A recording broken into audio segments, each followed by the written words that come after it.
So, UCLA just cooked. They just absolutely cooked South Carolina. Like, I am in shock about how easy this game was for UCLA. Like, South Carolina had been undefeated. They won every game last season.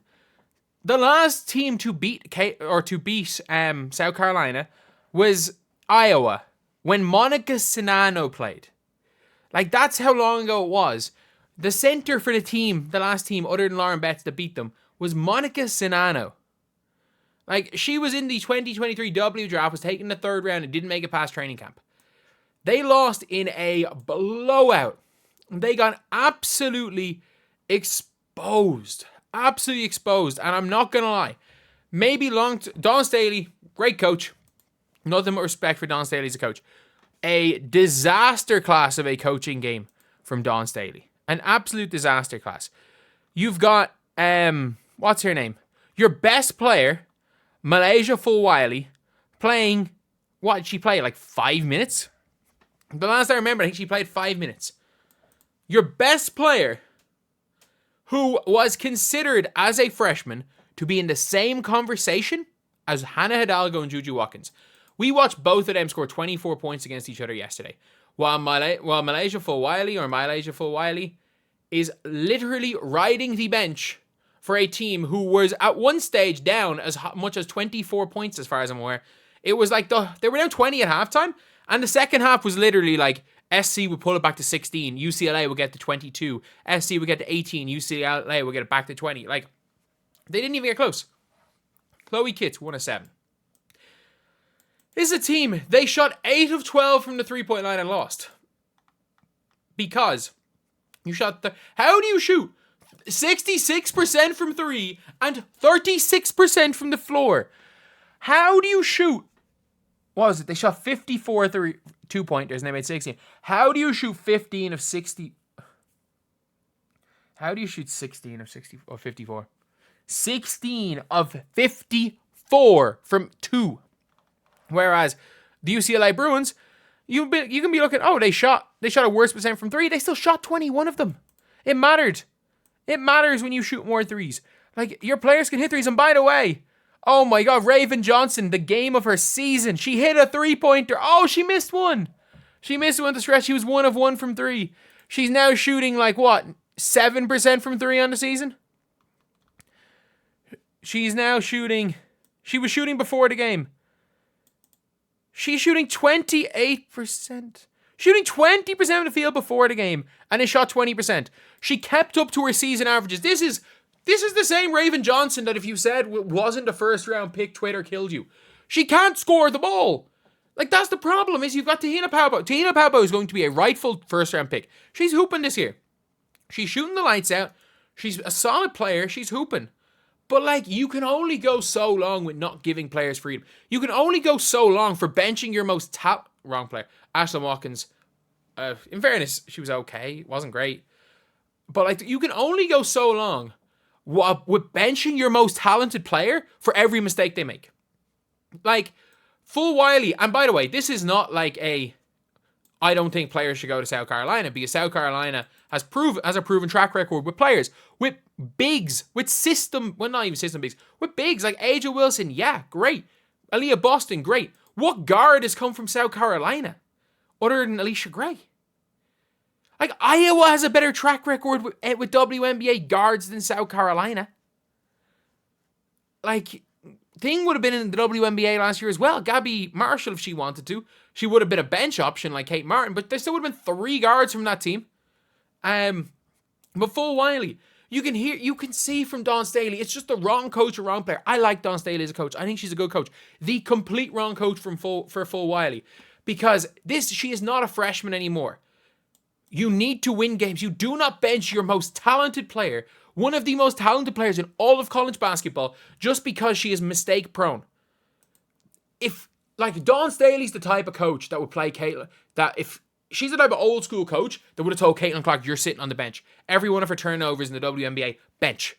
I want Erica Wheeler run the show. Dawn Staley, honestly, is the type of coach that would start Erica Wheeler over Caitlin Clark. I'm just putting it out there. That is the type of coach Dawn Staley is. And again, she's had a lot of success. I respect Dawn Staley as a coach, just not the right coach for a wild at times, ultra talented, freaky athletic, plays the game with a feel for the game, plays the game on instinct more than their brain. And sometimes, you know what? When players play on instinct rather than, oh, this is what I have to do, this is what I have to do, rather than playing on robots, they can make great decisions, they can make terrible decisions. Caitlin Clark is incredibly smart basketball player. She plays the game on instinct.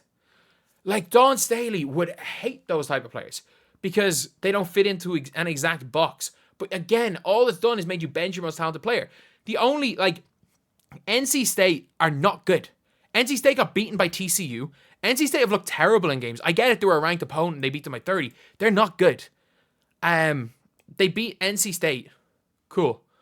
Like, they almost lost to Ole Miss. Or so it was not Ole Miss. They almost lost to unranked Michigan because of a freshman.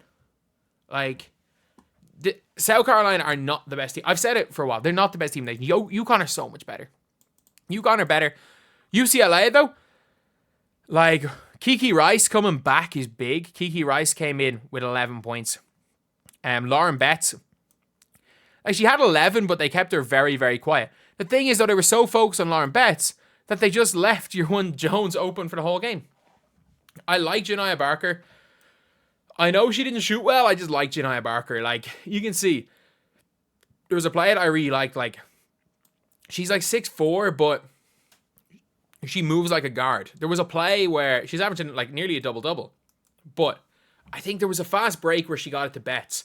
And I was like, okay, yeah, it's something in the game where the ball kind of got swung to her on the break. And she kind of like ripped through like she was a guard, took in a couple of people and just dished off to Lauren Betts. And I'm like, that's where it's like, okay, she moves. The fluidity of movement at 6'4" is something that is rare. And like, if she falls to Indiana, like if her and Sonia Citron are available, oh, that's such a tough choice because Janiah Barker, like, apparently she wants to come out after her junior year.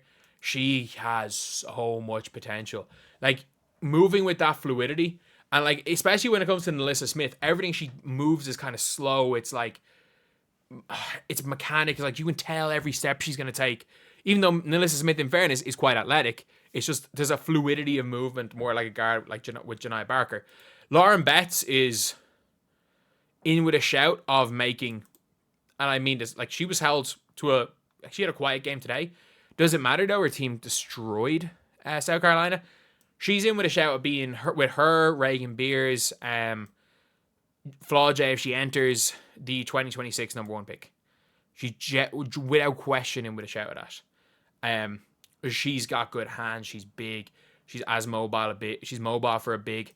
You can still, like, the WNBA is not moving away from entirely centers, but like, we've seen with Cardoso playing well. She's a really good player, not a 3-point shooter, like, but still up 7 points per game. She's just, like, she was terrible as a freshman. I can't remember where she played as a freshman, but it wasn't UCLA. But no, she's looking like the best center in women's basketball right now. Women's college ball right now. Obviously, can enter this year's draft. Not going to. She's going to play with her sister at UCLA. But yeah, big one. And UCLA are scary. Look, if I'm looking at teams who have been the best, even before yesterday, I would have said one. I wouldn't have put you. I don't think USC have been impressive that I've watched. It's hard to judge Iowa because they've played nobody, so I'm not going to put them as one of my best teams. But I really, really rate. I think UConn are the best, and I would go after UConn, Notre Dame. I would go UCLA third. I would still put SC fourth, and then I don't even know who to put in fifth. Like, I think LSU are very, very underrated. Like, they are kind of maybe LSU as high as like 3 for the best teams. Like, but I wouldn't put USC in my top 5. I think Kiki Iriafen's gone, and I think she's pulled a Haley Van Lith. Like, she's gone to a place where she thought, yeah, is going to get me drafted higher, and I can see Kiki Iriafen dropping a lot in these draft boards. Like, I think Miles is a given to go to LA at 2 at the minute. And then at 3, Chicago are not going to take Kiki because she doesn't fit. They're not going to bring her off the bench. I think we're going to see, and then I don't think Washington are going to want to take her. I think Kiki Iriafen might go to Golden State at 5, which is a great pickup for them, to be fair. But anyway, yeah, that's pretty much it. See you guys.